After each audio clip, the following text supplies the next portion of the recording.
Hi, welcome back again. Delighted here today to be joined by Cassie Smith from Blue Dolphin Tours. Blue Dolphin, an old friend of ours. Hi, Cassie. How are you today? I'm very well, thank you, Simon. Thanks for having me. Excellent. And yet again, I get to talk about something that I particularly love.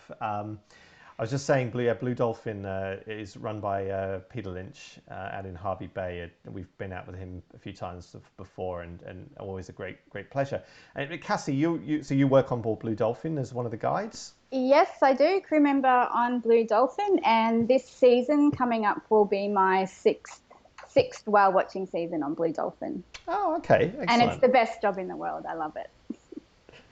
Of course, of course. And so quick before we start, tell me more about your love of Wales and what drove you to your first big adventure, which I'm going to come back to in a moment. Okay.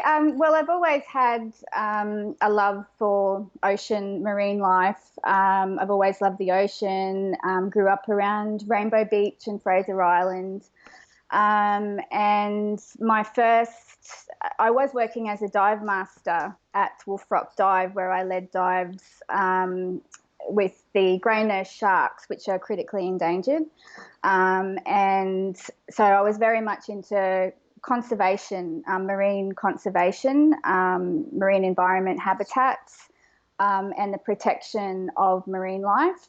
And Sea Shepherd Conservation Society has always been had always been a massive interest to me, mainly because they go above and beyond. They stick within, the law, but they do push boundaries a little bit. But I think that, the marine life basically need someone to kind of step up and do a little bit more, because our governments don't seem to be doing too much of that at the moment, or haven't been for a long time. So I put my name down to volunteer with Sea Shepherd Conservation Society, and my first campaign was Operation No Compromise. And then I went on to do, and that was to oppose the Japanese, so an anti-whaling campaign down to the Southern Ocean in Antarctic waters, and basically did my first campaign, and then I went back and I did Operation Divine Wind, and then Operation Relentless. So I've completed three anti-whaling campaigns in Antarctica. We're looking at some photos here. You were saying your first Yes, campaign, it was a particularly harrowing one for your yes. first time in a major ocean. Yes, it was. We went through what they said was the worst storm in Antarctica in 20 years. And I'll always remember that night in my bunk. I was on the top bunk of my cabin, and we were in the anti-gravity room, which is pretty much the most furthest in the ship, right near the up near the bow. So whenever you go over a wave, you felt like you were floating. And I remember kind of bracing myself and talking to my cabin mate who was in the bunk below me and saying, "Oh my God,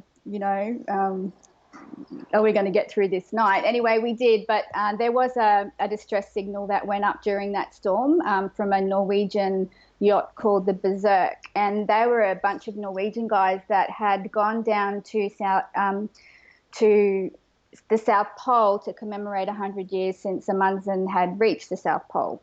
So there were three. This is down at McMurdo Sound, and they let off a distress signal. Two guys had already got off, and they were making their way to the South Pole, and three men were left on the yacht. So there was a New Zealand Navy vessel that was down there at the time, which actually got damaged during that storm. So they had to head back to New Zealand, and then because we were the closest vessel to the distress signal, we had to lead the search mission. So we did like a search grid for 3 days. I actually spotted a life raft on the first day, and after nearly three-quarters of a day trying to get it into the boat, we realised it was the New Zealand Navy's life raft. So once we realised that, we continued looking for the Berserk's life raft, and we found it 3 days later, and it was empty. So that was quite hard to process, you know, and it really kind of brought home how dangerous those waters are down there, and knowing that three men lost their lives down there as well. It was pretty, kind of brought everything. I think so. An incredible experience, and very, very, very harrowing. It must have been. But of course, let's turn to Wales.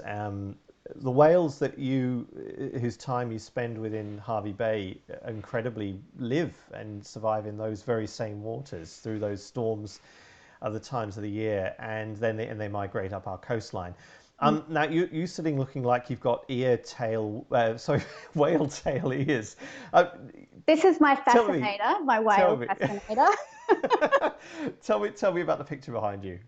Okay, this is a picture that I took a couple of years ago, and we have Fraser Island in the background. So basically, what I really like about this picture is you'll see just up. I'm gonna get my finger just towards you. There we go. Here. So this is a formation of sand dunes called Yathon, and Yathon is actually shaped like a whale tail. So I really like this picture because it obviously has Fraser Island, Gari in the background, but also we've got the whale with the whale tail up as well with the fluke up. So it's just one of my favourite pictures.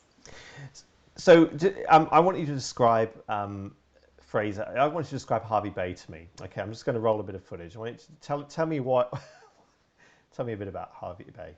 Okay, well, Hervey Bay, we see the whales out in the Great Sandy Straits Marine Park. So basically, what the whales do, they migrate north into far north Queensland, and then they come back and visit Hervey Bay on their way back down south, and drop into Hervey Bay. Basically, it's kind of a shallow, protected bay, and that's why they think the whales like to come in and have a little bit of a pit stop and rest and play there. But it's just beautiful. The western side of Fraser Island is untouched, compared to the eastern side. It's just pristine, beautiful island.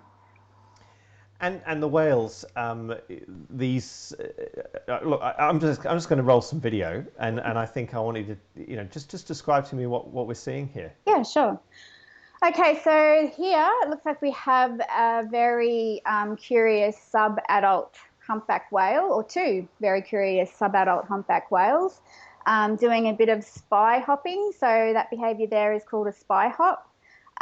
Beside the boats, and lots of very excited guests watching. A little bit of tail slapping going on there as well. Another beautiful sub-adult coming up to say hello.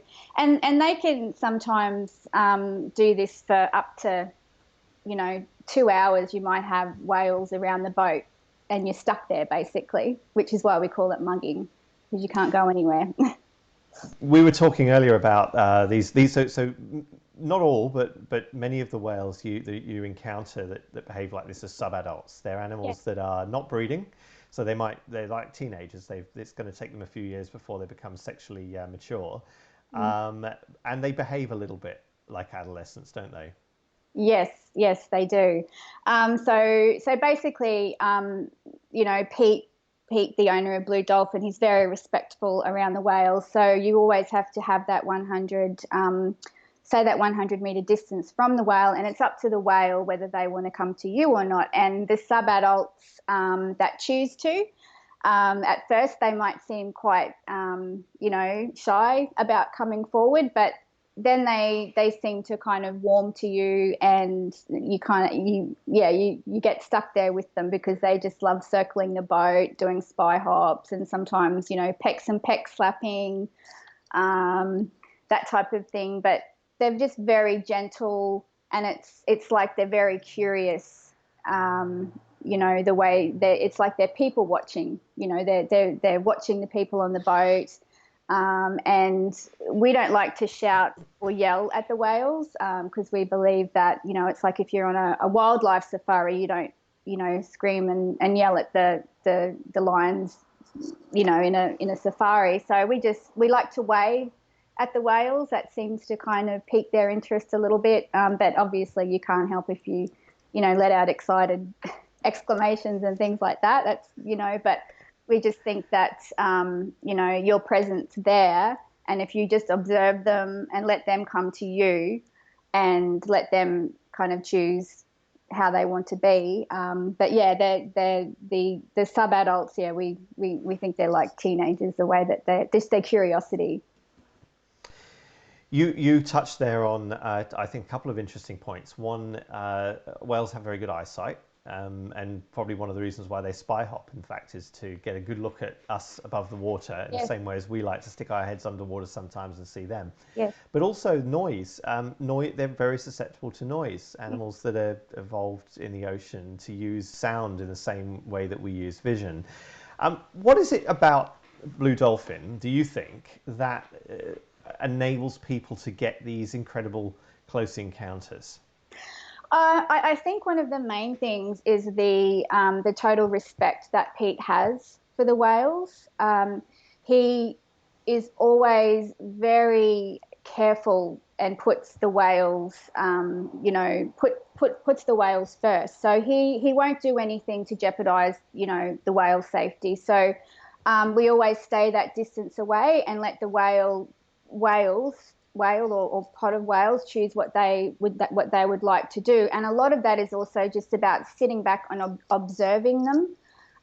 We don't kind of hop from pod to pod if they're not doing anything. We just like to sit back and wait and see what they do. And a lot of the time when the subadults are around, the subadults will choose to come over and interact with us. And I think a big part of that is we kind of let them do that in their own time, because we're a full day charter, we have that luxury of time to be able to sit there and just be patient. Patience is a big part of it. Yeah, patience. And you have one other tiny trick up your sleeve as well, which I've had the pleasure of doing, which again we were talking about earlier, was so there is a chance to look at the animals underwater. Just tell me about that. Yeah. Well, first and foremost, we do whale watch, but we do have this wonderful platform which you can see there in the footage, where if the conditions are right, if we have the right whales, we will put the platform down and people can get onto the platform. So they basically have that underneath them, so they're not, and they're part of the boat as well, which I think is a big help for the whales too, because they're seen as part of the vessel. So basically people can lie on that platform and have that platform underneath them. So a bit of to make them feel a little bit safer while the whales are swimming around the boat or whatever they're choosing to do. And it's easy to forget sometimes, isn't it, that these animals weigh about 15 tons and they have extremely long pectoral fins, floppy, long pectoral fins.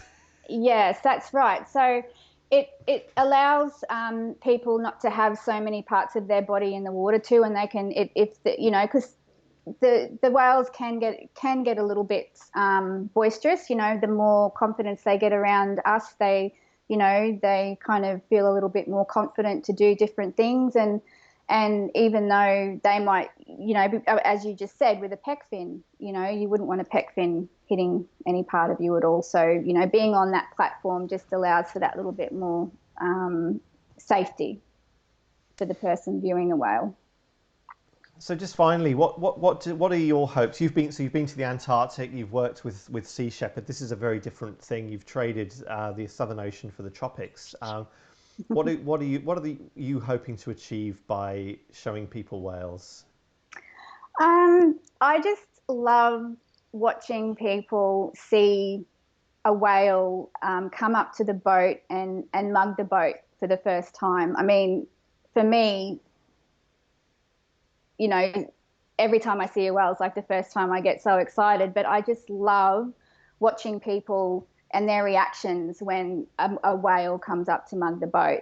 So I just for people to be more aware of that, you know, whales are sentient beings. They are like us. They are intelligent animals that deserve to be treated with every respect that we as humans do. And whales have a lot of obstacles that they have to get through to, you know, during their migration. They've got a lot of boats. They've got shark nets. Don't get me started on shark nets. They've got shark nets that they have to go by. They've got boats. They've got so many different obstacles. They've got, you know, overfishing of the krill down in the Southern Ocean, which is taking their food source. So just a lot more awareness of these animals in general, and the hardships that they face, and the things that we can do as an individual that might be able to, you know, help their environment that they live in. Plastics especially too. Of course, of course. Look, Cassie, it's been really nice to talk. I could sit and talk about whales all day, Oh, me too. and I often do, but not on a live interview. It's been a real pleasure.